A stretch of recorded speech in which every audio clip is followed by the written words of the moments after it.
রাহি, জানো বাংলাদেশ আবারও একটা বিশ্ব র্যাঙ্কিং এসেছে। এইবার কি ভালো কিছু? ভালো, তবে উল্টো দিক থেকে। মানে? মানে এনভায়রনমেন্টাল পারফরম্যান্স ইন্ডেক্সে বাংলাদেশ 177টা দেশের মধ্যে 175তম হয়েছে।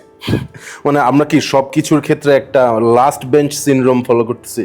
মজার ব্যাপার শোনো, আগের বারও মানে 2024 সালেও আমরা 175তমই ছিলাম। তাহলে তো র্যাঙ্কিং বদলায় নাই। না, আগে তালিকায় ছিল 180টা দেশ, তখন আমরা উল্টা দিক থেকে ছিলাম ষষ্ঠ অবস্থানে। আর এখন হচ্ছে 175তম হয়েছে, আর এখন হচ্ছে উল্টা দিক থেকে আমরা তৃতীয় স্থানে আছি। আর আমাদের কিন্তু স্কোরও কমেছে। আগে আমাদের স্কোর ছিল 28.1, আর এখন সেটা থেকে নেমে এসে দাঁড়িয়েছে 23.46।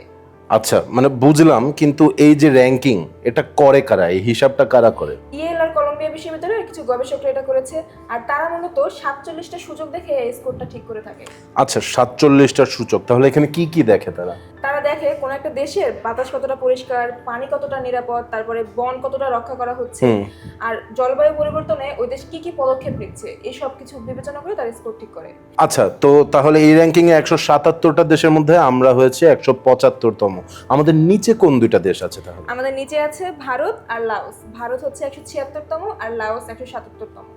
আর একদম বিশ্ব সেরা টপ পজিশন কাদের?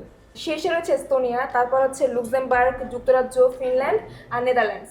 তবে মজার বিষয় কি জানো, শীর্ষ 20টা দেশের মধ্যে 19টা দেশই হচ্ছে ইউরোপের। তো ইউরোপিয়ান দেশগুলো এখানে এত ভালো করছে কিভাবে? এসব দেশ নবায়নযোগ্য জ্বালানির ব্যবহার বাড়িয়েছে, তারপরে হচ্ছে গ্রিন হাউস গ্যাস কমিয়েছে, তারপর দূষণ নিয়ন্ত্রণেও কঠোর নীতি ওরা বাস্তবায়ন করছে, আর পরিবেশ সংরক্ষণে ওরা বিনিয়োগও কিন্তু বাড়িয়েছে। এখানে আমাদের পজিশন খারাপ আসলেও আমার মনে হয় এটাকে কিন্তু বাংলাদেশ একটা লেসন হিসেবে নিতে পারে। আমাদের দেশে মানে পরিবেশ রক্ষা, দূষণ নিয়ন্ত্রণ, তারপর জলবায়ু আর প্রাকৃতিক সম্পদ সংরক্ষণে কার্যকর যে পদক্ষেপগুলো নেওয়ার দরকার, এটা যদি আমরা এখনই না নেই তাহলে কিন্তু সামনের সূচকের বাইরেও আমাদেরকে আরো অনেক খারাপ অবস্থায় পড়তে হবে পরিবেশের দিক দিয়ে।